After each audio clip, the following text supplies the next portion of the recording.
Hello, so this is my first video for final salary.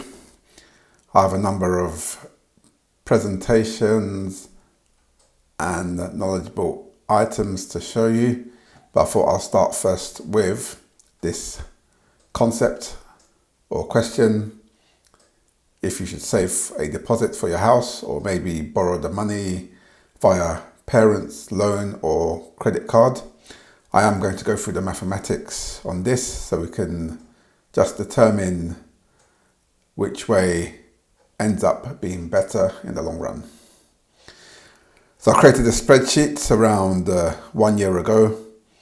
It's just to outline the simple fact or the question of should you save for a deposit or use a loan if you want to acquire your either first property or maybe a buy-to-let. But in this scenario, we're going to look at a normal employee saving their salary in an attempt to get or acquire a property of their own. So before I start, I'll just go through some of the elements of this spreadsheet so you can understand what it presents or demonstrates. So in this cell here, I'm going to bold the cells for you, so as I explain, then you know which one I'm referring to.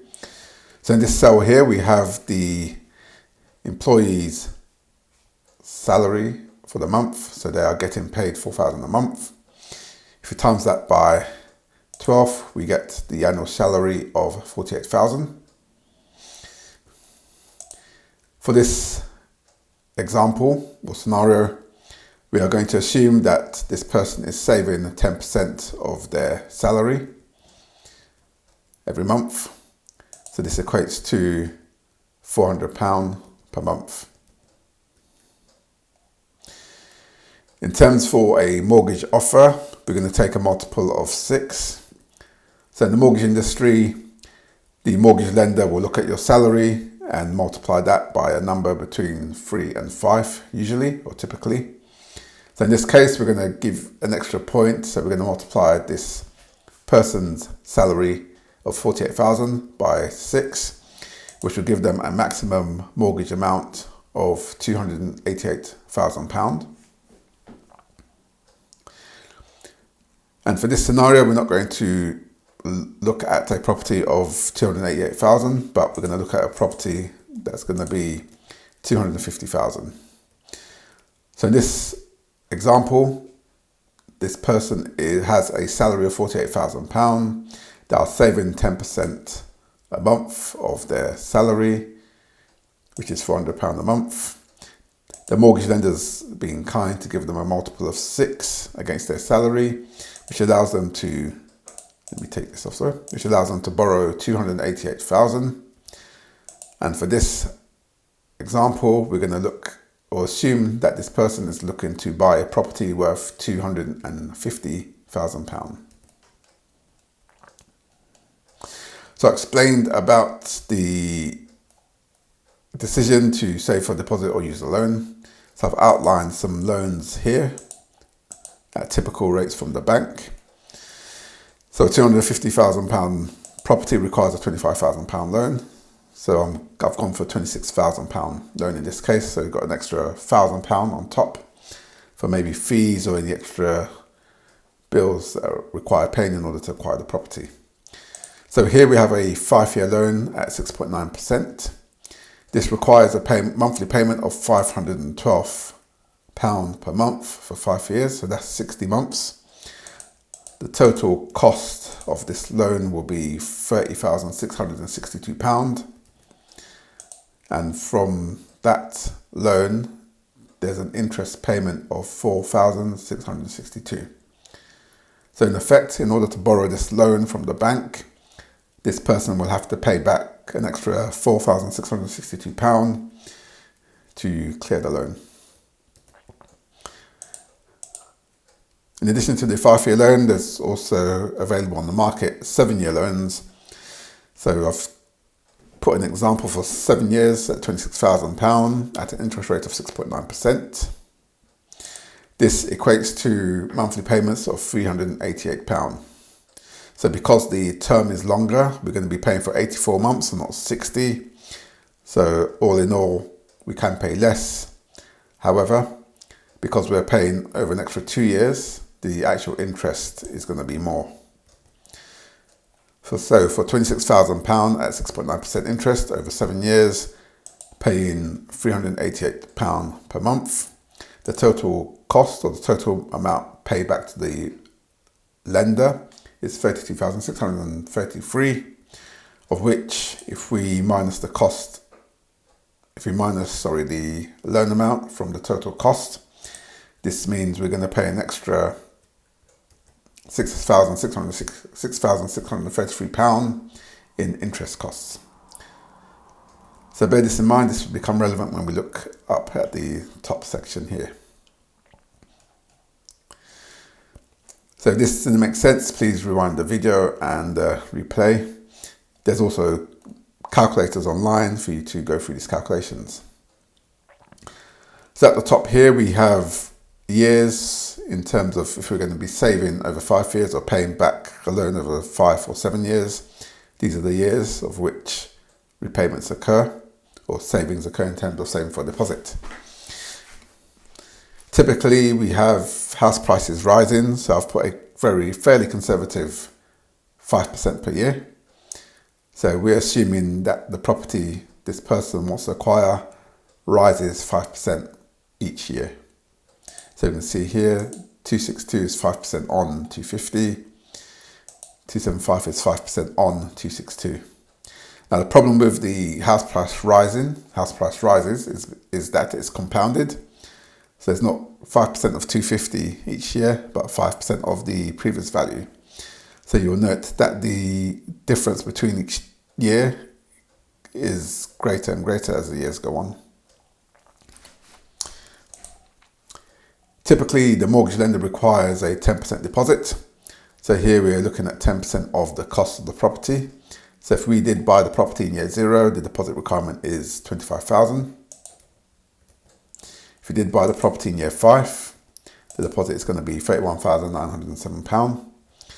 So as the property price rises, the deposit requirements also increase as well. The deposit saved by this person, so end of year 0, which is 12 months, this person saved 400 by 12, which is £4,800. We've assumed here that the person's salary stayed the same, so they are saving £4,800 each year as the years go by. So the whole idea of this is that the deposit saved reaches to a point where we can meet the deposit requirements of the property. So you can see here, we've not met the requirements yet.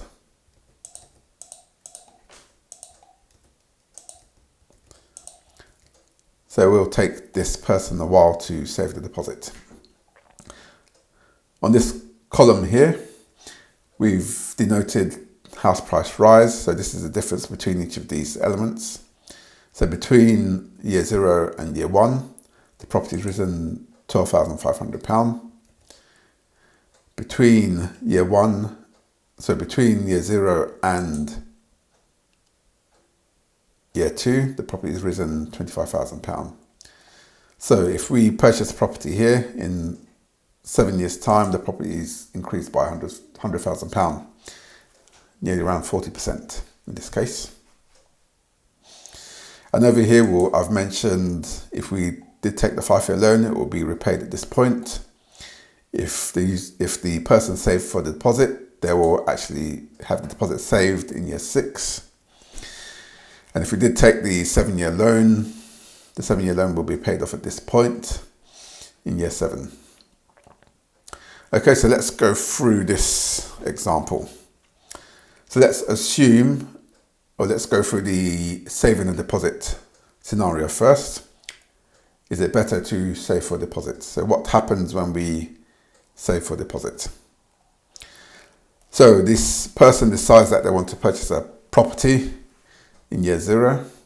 Let's call this maybe year 2000. So at this point, the property is worth £250,000. The deposit requirement is £25,000. So at this point, the person begins to save 10% of their salary in order to acquire a deposit.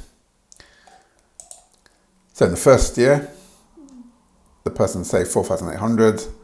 Second year, 9,600. Third year, 14,400. Third year, 19,200. So on and so on. And we can see here that the requirements of the deposit is also increasing. So in year 5, the deposit is 28,800. So this could have purchased a property in year 0 if either the properties didn't increase in value, or the user had this amount already saved in year 0. They could have acquired the property at this point. However, because the deposit saving started from 0, it's only in year 6 that this person acquires enough deposit to cover the cost that the lender requires, the 10% of the property price. Now, what's happened at this point over the 6 years? So this is very important to understand. So this £250,000 property that this person wanted to buy, by the time they've actually saved the deposit, the property is now £335,000. So let's imagine that the property that they've looked at in year 0 is still available, and this is it's the property that they desire, and by any means possible they're going to acquire it. So by end of year 6, this person has acquired enough deposit to put down on the property, because deposit saved is more than the deposit required for the property here.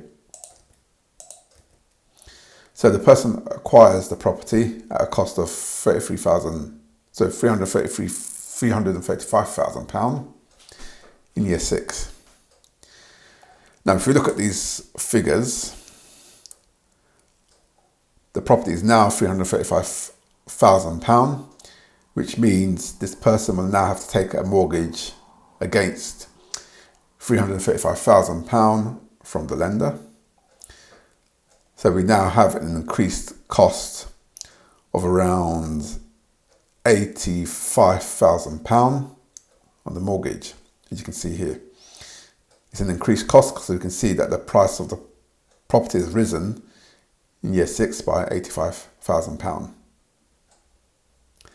So the time it took this person to save £33,000 here, the actual property price has risen £85,000. So if they had acquired the property earlier, they would have had an £85,000 worth of equity in their pocket, rather than having to save the £33,000 and miss out on the £85,000. So this is the issue with saving for a deposit. The time it takes has an opportunity cost, which you see here. So by the time the deposit is saved in year 6, the property has risen £85,000. So whilst the user has saved £33,600, the actual property price has risen £85,000, which means this person is at a loss of around £52,000, which they could have pocketed if they had purchased the property in year 0. Okay, now let's look at the 5-year loan example. So what's the purpose of this loan? So here we borrow £26,000 from, say, parents, we could say. I shouldn't put that in red. Let me just change that to black.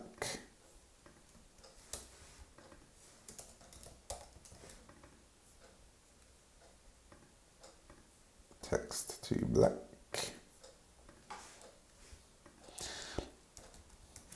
Okay, so this could be parents or it could be bank. I guess in terms of parents or family, you may not have the interest to pay, but let's assume there's interest. Let's assume the worst case. Let's assume the bank, because they will actually charge you some interest. So So this is like the worst case scenario, I guess. So in terms of a 5-year loan, we borrow £26,000 from the bank immediately in year 0. So this allows us to acquire the property because the 26,000 will cover the deposit requirements in year 0. However, the downside to this is, as well as paying the mortgage, we also have to pay down the loan, monthly cost of £512. However, if we want to pay less, we can also go for a 7-year loan instead, which means we still acquire the property in year 0, but we're going to pay the loan for longer. So the 7-year term will finish here, the 5 years will finish over here. So in terms of the 5-year loan, we acquire the property in year 0 for £250,000, deposit £25,000, paid for by the loan we've taken here. Over the 5 years, we are going to pay back £512, so that means we have an additional cost of £4,662 in interest costs. But if we now look back at this table, what happens in year 5? We acquire the property for £250,000. The property is nearly worth £320,000. So this is an increase of £69,000 in the 5 years. But let's look at the actual maths here. So we borrowed £26,000 from the bank. We've been paying it back, and by year 5 we've paid the bank £30,662, of which £4,662 is interest. Now if we look at year 5, the actual property is now worth £69,000 more. £69,000 more. So if we look at these two values, it's cost us £30,000 in repayments, which is the deposit. However, the property has risen by £69,000. Let's call it 70. So in this scenario, by taking a loan from the bank, we've made effectively £40,000 profit for nothing. Although you could say there's some pain in paying back the actual mortgage and the loan itself. But bear in mind, the loan only lasts for 5 years. After the 5 years, the loan's paid off. You can enjoy the equity in this property. But I'd also add another option as well. It is possible, because you have equity in the property, you could actually remortgage the property and pay the loan off at this point where the equity in the property surpasses the actual total loan. So there are some options in this case, but to keep it simple, let's assume we pay the loan off £512 a month. At this point here, because we acquired the property in year 0, we've benefited from house price growth across these years, and effectively we made profit of £40,000 during the time. If we look at the 7-year, it's actually the same process. However, the loan gets paid off at this point here, at the point at which the property is now risen £100,000. So by paying the bank £6,600 in interest to acquire the property in year 0, we actually, by the time we pay the loan off, we've captured £100,000 worth of gains from the property. And at the same time, our mortgage in both scenarios is £250. So our monthly payment for the mortgage is going to be lower. We also gain some equity from the property. So in this case, the profit here is going to be 32,000 minus 101. So let's call it 68,000 or so. Apologies if my maths is not so good. But 30 plus 70 is 100, so we're around this figure here. So the point of this spreadsheet is to show you that in some scenarios, It may not be beneficial for you to undergo the years of saving because you're going to miss out on the equity that you could have acquired from the property. And at the same time, you're going to mortgage the property at a much higher cost, which means your monthly costs going forward are going to be much higher. By using a loan, you can purchase and have your mortgage at 250. You may have to tighten your belts to pay back the loan over this period of 7 years. However, because you've purchased the property in year zero, by the time you finish these loans off, you've got equity in the property which you hold and own because you've acquired the property in year zero. So I'm going to make this spreadsheet available. If you'd like a copy, please join one of our groups, Facebook, Instagram, or comment on the YouTube video. I'll be happy to send you a copy. If you would like to discuss this more, or if you have your own certain circumstances or have trouble understanding the spreadsheet, please get in contact. I will answer any questions in the comments below. Okay, so that's been my first YouTube video on saving for a deposit versus using a loan. So bear in mind, you can take a loan from the bank. If the property is cheap enough or you've got enough credit limits, it's possible to do it on a credit card. I do explain a lot of these tactics in my up and coming book, Money Facts. So please subscribe and look out for the book. I will explain a lot of other tactics you can use and, I should say, make use of money in order to make more progress and make free gains such as free equity in this case. Okay, that's been my first video. Thanks for watching. Catch you next time.